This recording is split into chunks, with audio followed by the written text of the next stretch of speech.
Buenas noches. Iniciamos el segmento de las entrevistas de su noticiero a las 8:45, agradeciendo su audiencia esta noche para discutir dos temas de la época.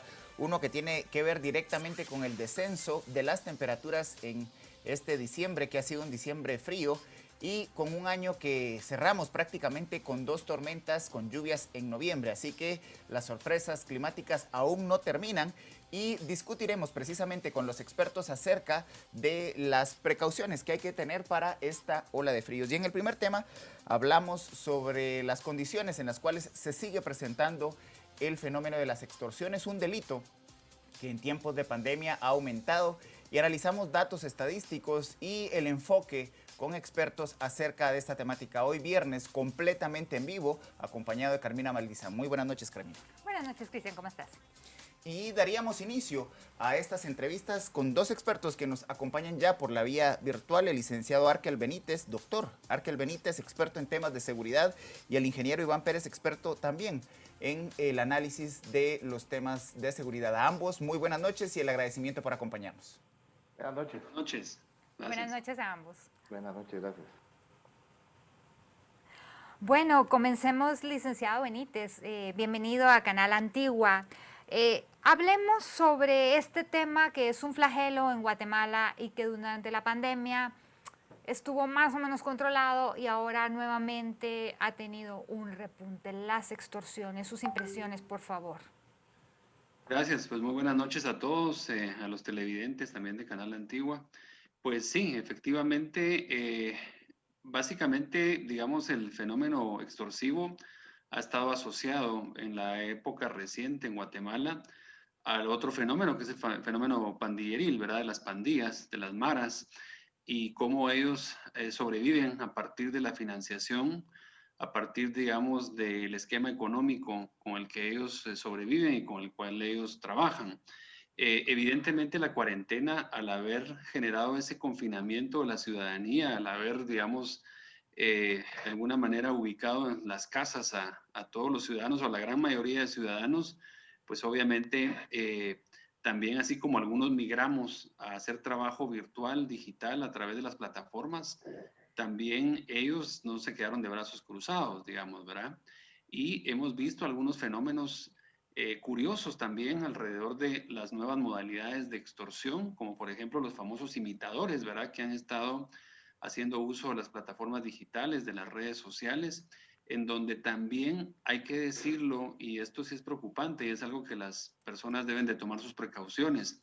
Creo que también con la pandemia muchas personas se vieron altamente expuestas y vulnerables a hacer múltiples publicaciones de temas familiares, pues de preferencias, de lugares a donde ir, de muchas fotos, incluso personas que no eran usuarias, digamos, asiduas de las redes sociales también empezaron a hacer uso de las mismas, ¿verdad? Personas de la tercera edad, incluso adolescentes, preadolescentes, y esto lo que ha generado es que también los delincuentes estén vigilantes de estos movimientos de las personas.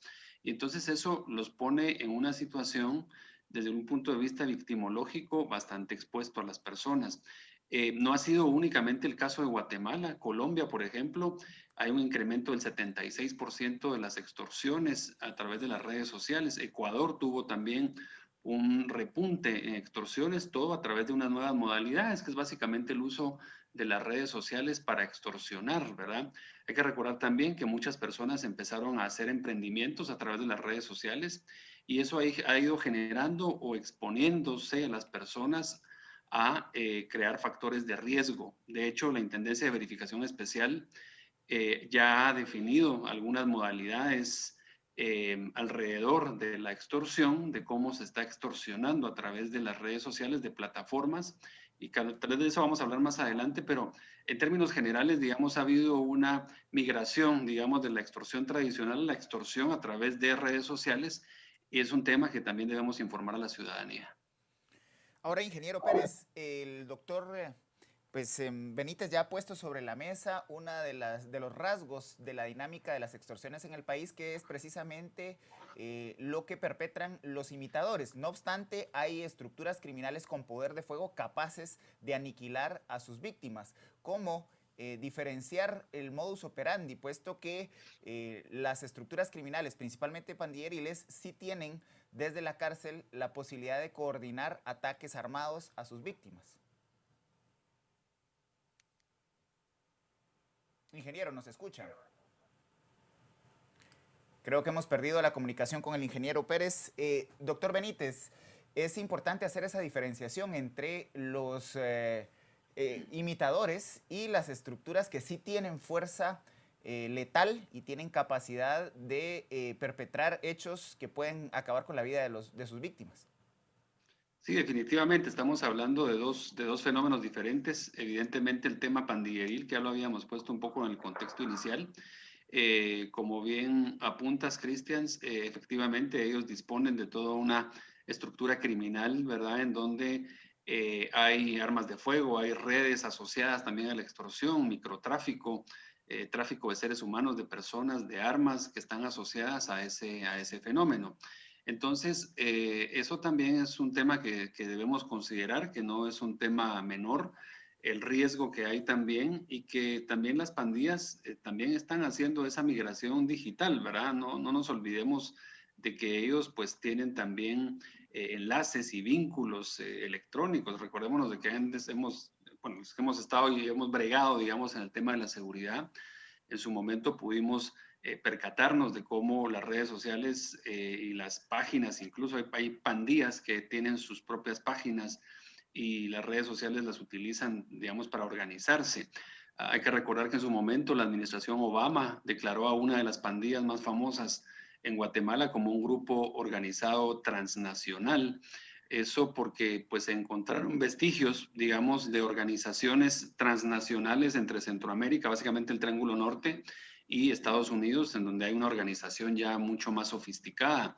Entonces, todo ello de alguna manera pone en evidencia de que también ellos tienen posibilidades más allá de la letalidad del uso de armas de fuego para hacer el cobro, entre comillas, de la extorsión, también tienen una logística y una organización no despreciable. En alguna oportunidad creo que mencionábamos el tema de cómo ellos incluso han logrado entre clicas alguna especie de franquicia, ¿verdad? Prácticamente extorsionan en nombre de otras porque esas otras son sumamente sanguinarias y prestan de alguna manera su nombre para que pequeñas clicas extorsionen, digamos, utilizando el temor y el terror, de manera que reciben una regalía, aquellas que son las más sanguinarias. Entonces, hay sofisticación alrededor de la organización pandilleril, ¿verdad? No se debe ver como algo tampoco tan aislado del fenómeno de las redes sociales. Evidentemente los imitadores es otro tipo de, más que todo es un tipo de persona estafadora, ¿verdad? Con ese perfil, digamos, no tanto pandilleril, pero eso no significa que las pandillas no puedan migrar a esa nueva modalidad a través del uso de las plataformas tecnológicas. Gracias. Ingeniero Pérez, bienvenido. Muchas gracias. Gracias, muy amable. De lo que habla el licenciado Benítez, en esta sofisticación que se está dando, como bien indicaba él, el mismo fenómeno de la pandemia, que las personas empezaron a hacer más negocios por internet, está aumentando. ¿Cómo pueden las personas protegerse de este fenómeno? Porque no están libres en la calle, sus celulares y ahora también sus redes sociales. Okay. Esa es interesante la pregunta porque cómo se aborda una extorsión de este tipo, ¿verdad? Primero hay que ver que el delito de ciberdelito en Guatemala no hay una capacidad suficiente para poder determinar de dónde vienen los orígenes de estas extorsiones o de esta tipología de delito. Entonces, digamos, la policía no tiene una capacidad grande para poder darle seguimiento a este tipo de estructuras que usan estas nuevas plataformas. Pero yo también me iría a que estas cuestiones se basan y es decir, se atacan en base a las estadísticas. Y las estadísticas que nos está presentando la policía a veces son dudosas. No sabemos si es exactamente lo que está pasando, lo que dicen las estadísticas. Y eso nos da unos estudios de criminalística. Y la criminalística que se ha venido mermando dice que la mayoría de las extorsiones vienen de centros penitenciarios. Es decir, está focalizado en un lugar exactamente y se sabe dónde va. Ahora la pregunta sería cómo estos delincuentes que están presos, están encerrados, tienen acceso a internet, tienen acceso a una plataforma, tienen acceso a una computadora, porque ellos son los que realmente llaman a las personas y las extorsionan y usan operativos afuera, es decir, gente que está afuera para darle seguimiento a todas estas cuestiones. Y en ese tema de poderlo seguir, es importante con esto que les estoy diciendo de poder correlacionar las estadísticas con el tema de denuncia. Las denuncias también en tema de extorsiones es de miedo. Hay muy pocas personas que realmente lleguen a denunciar este tipo de cuestiones y los tratan de resolver de otra manera. No tratan de resolverlo porque ellos no tienen la confianza de ir a una autoridad, al Ministerio Público, a un organismo judicial, a declarar o a denunciar que está siendo extorsionada, porque las amenazas son de violencia, son de daño personal, daño a su círculo familiar, etcétera. Entonces, esos componentes que estamos viendo ahí es una deficiencia muy grande que tiene Guatemala de poder enfrentar bien el delito. Yo creo que es importante analizar y pensar mucho, y creo que esto va a estar de acuerdo el doctor Benítez, es que no hay un sistema de prevención. Y este sistema de prevención tiene que estar basado en un tema de inteligencia. Es decir, se tiene que recabar información, se tiene que analizar, se tiene que proyectar, se tiene que entregar las estrategias. Hay pocos éxitos en la policía desde hace ya mucho tiempo que estos delitos siguen funcionando, están funcionando y no hay manera de pararlos. Es decir, tenemos que neutralizarlos y la policía no ha sido capaz de poderlos neutralizar. Entonces la gente, la ciudadanía, tiene mucho miedo en el tema de extorsiones. Es decir, ahorita lo vemos, muy bien lo dice el doctor, en la pandemia nos está volviendo un tema más vulnerable porque la gente quiere salir y la gente que se ha dedicado a esto no ha tenido algún recurso para poderlo vivir y ahora tiene esa necesidad para poderlo hacer.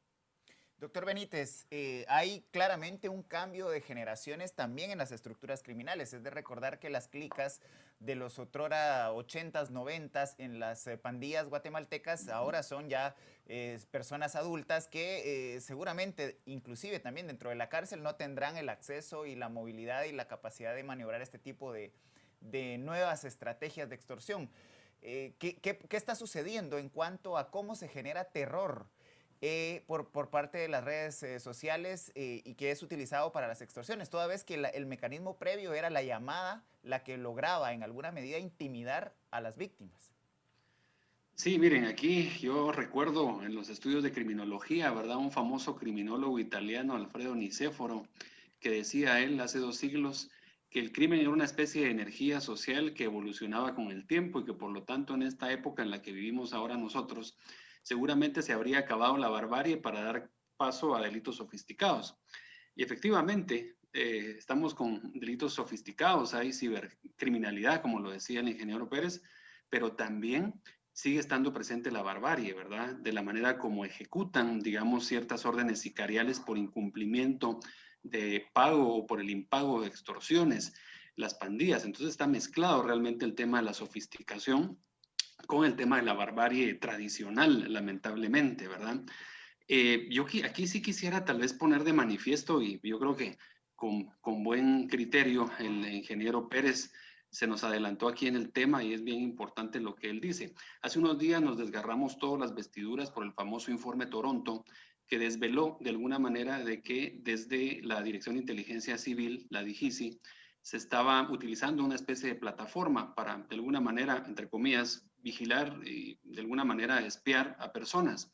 En realidad, la DIGICI debe producir inteligencia. Hay un marco legal para que la DIGICI, como ente productor de inteligencia, que también debería estar sujeta a controles y la misma ley lo establece, ¿verdad? Con sistemas de contrainteligencia, debería de generar toda esta información para que se puedan hacer verdaderos esquemas de prevención en este tipo digamos, fenómenos sofisticados, entre comillas, o modernos, ¿verdad? Que son actuales. Ahí creo yo que tenemos que hacer un balance importante, ¿verdad? Hay una comisión en el Congreso específicamente para el tema de seguridad nacional e inteligencia que debe dar seguimiento a estos temas para tener ese equilibrio y esa fiscalización de lo que hace el sistema de inteligencia, que al final de cuentas son operaciones secretas, así están en la ley, pero que de alguna manera, si nosotros pudiésemos valorar de mejor manera estos elementos que tenemos a disposición como Estado moderno, que deberíamos de generar, digamos, espacios para el análisis de la información que circula en las redes con el profesionalismo que requiere en materia de seguridad, pudiéramos quizá mejorar o encarar de una manera diferente y mejor desde un punto de vista preventivo el tema de estas nuevas modalidades. Como bien decías, Cristian, así como hay inmigrantes digitales, hay nativos digitales, hay jóvenes que están ya en las pandillas, lamentablemente enrolados, y que para ellos el tema del uso de los nuevos, digamos, dispositivos, las plataformas tecnológicas, teléfonos inteligentes, están a la mano y obviamente van a utilizarlos para cualquier tipo de situaciones, incluidas las acciones delictivas. Y ahí es donde el Estado debe también contrarrestar con sofisticar un poco su procedimiento. Y obviamente aquí el tema de inteligencia es vital y tenemos que aprender a convivir con una inteligencia moderna que se produce bajo parámetros democráticos, profesionales, a efecto de que de alguna manera permita que la policía pueda anticipar situaciones de prevención. Incluso la misma ley de la DIGICI establece que la DIGICI debe compartir información con otros entes del Estado, precisamente para generar un esquema integral de prevención. Ingeniero Pérez, aquí hay un tema, porque hay una línea muy fina entre que las personas comparten mucha información en redes sociales, que son para eso, pero también necesitamos una campaña educativa fuerte porque precisamente eso los hace más vulnerables, y también con relación al gobierno y estos softwares de espionaje, que una cosa es combatir el delito y otra cosa pues ya usarlo con otros fines más políticos. Por supuesto que sí. Lo que pasa es que todavía creo yo que tenemos que madurar como guatemaltecos, que la palabra inteligencia no es una palabra estereotipada y que sea demonio. No, la inteligencia es súper importante en todos los países. Hoy estamos viendo las agencias de inteligencia de Estados Unidos funcionando muy bien. Yo sí creo que existen los controles ahorita para poder tener una inteligencia adecuada, que no suceda este tipo de cuestiones. Yo sí creo que tenemos por lo menos las bases. Ahora, no hay ninguna ley que nos garantice el ingreso a las plataformas actuales, es decir, a todas las plataformas de redes sociales. Deberían los diputados y las personas tirar iniciativas acerca de estas plataformas. Hoy por hoy, digamos, el día de ayer, Amazon tiene una gran multa de millones porque develó a algunas personas sus identidades y algunos datos personales. Y yo creo que eso aquí en Guatemala no sucede. Es decir, si sucede esta plataforma y divulga y lo dan, ellos la tienen. Nosotros no tenemos ninguna legislación de ese tipo para legislar las plataformas digitales y electrónicas. Pero la palabra inteligencia es importante. Es decir, mira, no solo existe la DIGICI, existe CRADIC, que está en la policía, existe la DICRI, que está en el Ministerio Público. Es decir, hay una comunidad de inteligencia, está la inteligencia militar, que antes solo existía la inteligencia militar, pero ahora tenemos inteligencia civil. Podemos tener inteligencia de salud, por ejemplo, es otra cuestión que puede salir. Y es bueno, es enterarse, es anticiparse, es saber exactamente cómo funciona el fenómeno, cómo evoluciona y principalmente cómo uno lo va a atacar y qué mecanismos legales uno necesita para poder entrarles a este tipo de delitos que son realmente hoy por hoy en Guatemala es uno de los delitos más importantes, es el que más está afectando a la ciudadanía a pie y que no se está haciendo nada porque no existe, yo no veo una voluntad política, una voluntad de gobierno para poder activar todos estos mecanismos que ya tenemos y que funcionen en prevención de estos delitos. Doctor Benítez, ya se ha puesto sobre la mesa la responsabilidad también de las personas que facilitan información con la que luego pueden volverse víctimas de estas redes criminales, que en la mayoría de los casos pueden no tener poder de letalidad, pero que generan, digamos, un momento difícil a la hora de enfrentar, sobre todo en épocas como la actual. cómo evitar pues trasladar información que sea sensible y que ponga en riesgo al núcleo familiar. Pues esos son temas que, como bien lo decía Carmina, hay que educar a la población guatemalteca para que el entusiasmo a través de las redes sociales tenga ciertos límites, ¿verdad? Ciertos, incluso en adolescentes, los controles parentales son sumamente importantes también para que no haya un flujo de información y de exposición en que las personas se conviertan en personas vulnerables. De alguna manera también esto puede ir generando, digamos, algún tipo de tipologías derivadas también cuando ya, digamos, se producen extorsiones a través de las redes sociales, ya entramos a tipologías de a dónde va ese dinero a parar, ¿verdad? Del crimen organizado que está extorsionando. Y ahí es donde entra también ya la alerta que tiene la Intendencia de Verificación Especial, que es sumamente importante, ¿verdad? La Superintendencia de Bancos como el órgano que está encargado de parametrizar todas aquellas operaciones que puedan ser dudosas o en términos concretos y técnicos, todo lo que son los reportes de transacciones sospechosas, de operaciones inusuales, que ya están empezando a generar algunas alertas, porque entonces eso también genera el problema de lavado de dinero u otros activos a los que no estábamos acostumbrados porque obviamente se están utilizando plataformas ahora, digamos, nuevas y modalidades diferentes. La propia superintendencia ha generado ya algunos mecanismos, digamos, para fortalecer políticas, aquellas famosas como conozca a su cliente, ¿verdad? Hay que recordar que la propia ley contra el lavado de dinero u otros activos establece un catálogo de quiénes son las personas obligadas a definir este tipo de políticas para evitar precisamente, digamos, esos factores de riesgo, ¿verdad? Ya la superintendencia ha definido algunos 4 factores: factor geográfico, factor de canales de comunicación, donde entran todas estas plataformas, factor personal, ¿verdad? ¿Quiénes son las personas que están utilizando estas plataformas? Y por supuesto, el factor producto, ¿qué productos están transitando hoy en las redes sociales, digamos, en los que se están vendiendo, los que son, pueden ser objeto de extorsión? Entonces, aquí lo que vemos es, como decía el ingeniero Pérez, es sumamente importante que el Ministerio de Gobernación pueda hacer una articulación entre 2 viceministerios que son sumamente importantes para atajar este fenómeno. Primero, el Viceministerio para la Prevención de la Violencia y el Delito, donde por cierto no hay viceministro ni siquiera nombrado.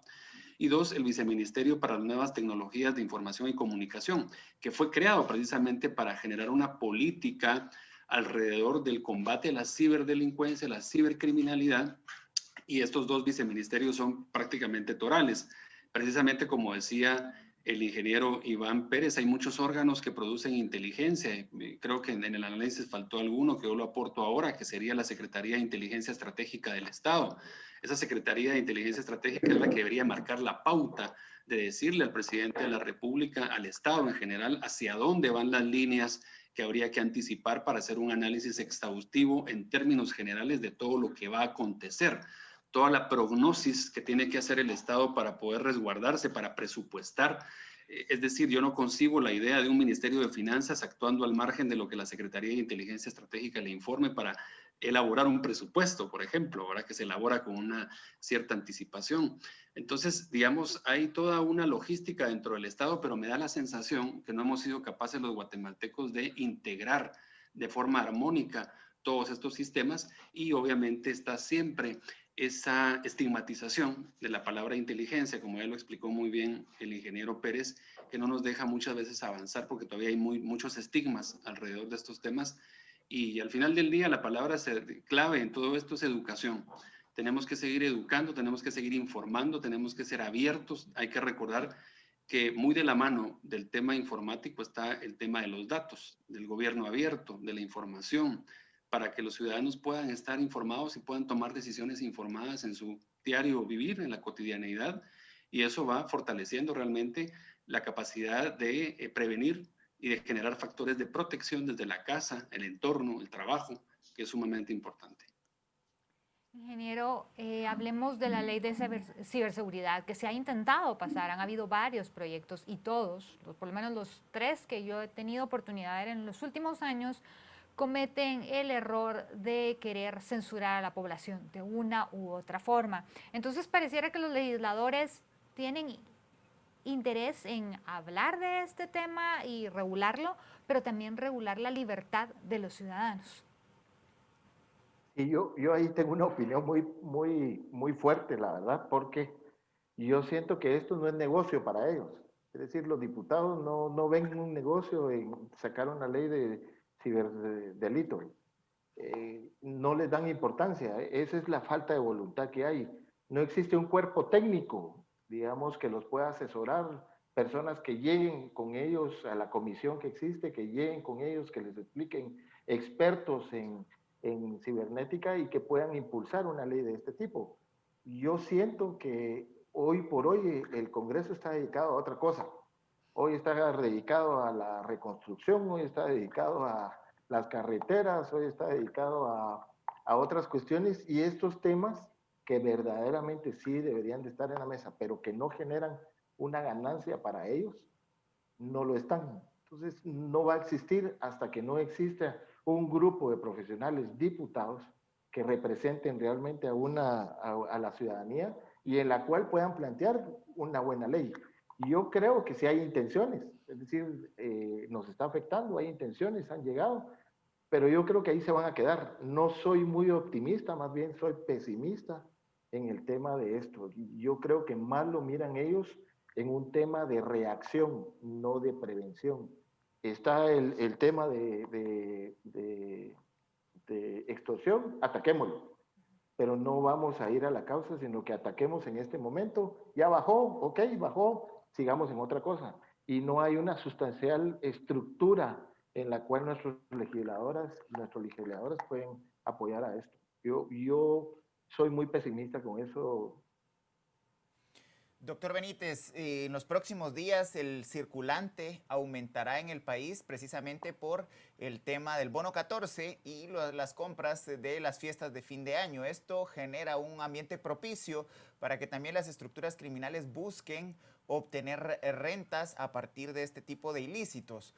¿Cuál debiera ser el protocolo a seguirse, doctor, cuando se recibe una amenaza o el primer contacto que requiere una extorsión a partir de posibles informaciones que tengan de las víctimas? Sí, bueno, realmente hay un protocolo ya definido de parte de la Policía Nacional Civil, de parte de la Fiscalía contra las extorsiones. Hay un número específico, ahora hay una línea abierta, no tengo ahorita en mente el número de la línea, pero hay una línea ya dentro del Ministerio de Gobernación, dentro del Ministerio Público, perdón, para que las personas pues puedan denunciarlo. Lo que pasa es que, como bien decía el ingeniero Iván Pérez, evidentemente bajo un esquema de estrés, digamos, que puede generar una llamada de esta naturaleza, las personas bajo temor es muy difícil que puedan controlar, digamos, y que puedan confiar. Y aquí la confianza institucional es clave, ¿verdad? Para poder acudir a los órganos especializados, que en este caso es la propia Policía Nacional Civil y el Ministerio Público, que tienen pues básicamente digamos, un esquema de trabajo donde reciben las llamadas y dan la asesoría adecuada para que las personas puedan de alguna manera enfrentar una extorsión. Evidentemente, digamos, las recomendaciones que ahorita podríamos nosotros de alguna manera dictar, aunque desde un punto de vista de expertos y no institucional, es el tener un perfil más discreto también en las redes sociales, es sumamente importante, ¿verdad? Las fotografías, en donde se están fotografiando. Hay personas que quedan para juntarse y reunirse en determinados lugares en forma pública. Y esto pues obviamente es también una exposición bastante alta al riesgo de ser víctima no solo de extorsión, sino de otro tipo de situaciones, ya de robos incluso, ¿verdad? Robos agravados, hurtos, etcétera. Entonces, hay que hablarle también al gobierno, al Ministerio de Gobernación, que es el momento de pues, emitir también los protocolos adecuados para que las personas puedan también conocer. La ciudadanía debe de conocer, así como debería de conocer los protocolos de que tanto se hablaron hace algunos días en términos de las manifestaciones de la Policía Nacional Civil, también los protocolos para la prevención de este tipo de flagelos, como es la extorsión, como es el robo, especialmente por la época, ¿verdad? Siempre en estas épocas hay planes específicos. No dudo que la Policía Nacional Civil esté ya por difundir su plan para la época navideña. No deberíamos de conformarnos con la idea de que los guatemaltecos se van a inhibir de salir de sus casas, ¿verdad? Porque hemos visto el tráfico como ha aumentado y en definitiva, a pesar de que hay un semáforo en cada municipio, por el COVID, hemos visto que hay fiestas en los pueblos, en los salones municipales y seguramente la gente va a estar afuera. Lamentablemente, es una realidad con la que tenemos que también analizarla. Entonces, convendría ya que las autoridades pongan a la vista de los ciudadanos los protocolos, ¿verdad? Las alertas y puedan informar y difundir de una mejor manera. Lo que decía hace un momento, el antídoto para la prevención es tomar decisiones informadas y la población necesita tener información. Ingeniero, hay otro factor que podría estar también con este tema de las nuevas tecnologías, evitando que las personas pusieran las denuncias, y eso es, por ejemplo, si yo soy un comprador o un vendedor, en una de las plataformas digitales también hay un tema de impuestos.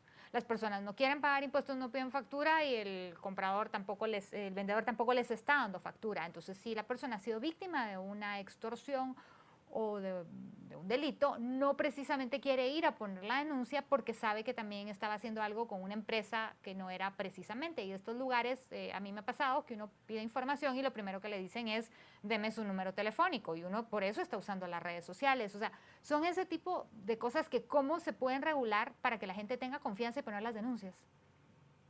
Sí, yo creo que ahí es donde creo que es importante la parte educativa y la parte de nosotros de cuidarnos en no dar información que no necesitan. Es decir, inclusive las plataformas tecnológicas y sociales tienen ya algunas certificaciones, inclusive cuando va a pagar con tarjeta, hay unos botoncitos verdes y esos botoncitos verdes que aparecen abajo significa que está certificado por una institución, inclusive que es internacional, y le da confianza al usuario para hacerlo. Pero esas partes son muy difíciles de identificar porque la gente no lo conoce. Entonces entra en todo ese tema. Esta gente que utiliza todo eso es muy hábil para sacar información, muy, muy hábil.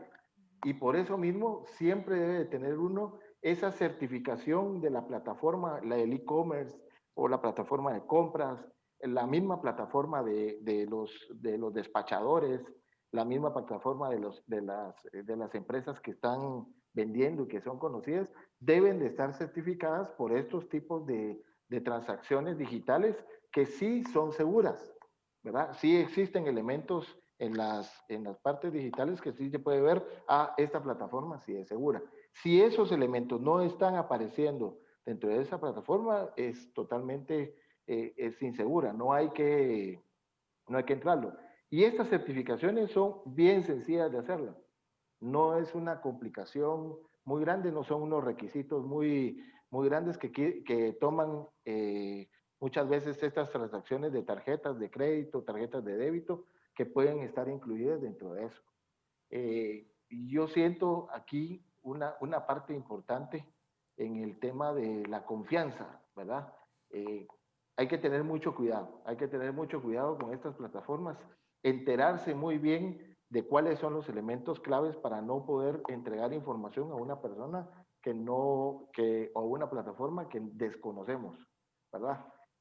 Yo he visto personalmente algunas personas que hablan por teléfono o le dicen y le sacan ellos mismos la información y esa misma información es utilizada en contra de ellos. Ejemplo, yo estoy casado y le dice yo, pues mire, usted está casado, ¿verdad? Ah, sí, yo tengo esposa, le dice. Entonces ya le está diciendo él que tiene esposa, ¿verdad? Es decir, toda esa información que se refiere al ámbito del primer círculo, no es necesario incluirlo, no es necesario darlo. El delincuente tiene 4 fases fundamentales y que hay que atacarlas. Así piensa el delincuente. La primera fase, escoge a la víctima. Va a escoger una víctima que sea fácil.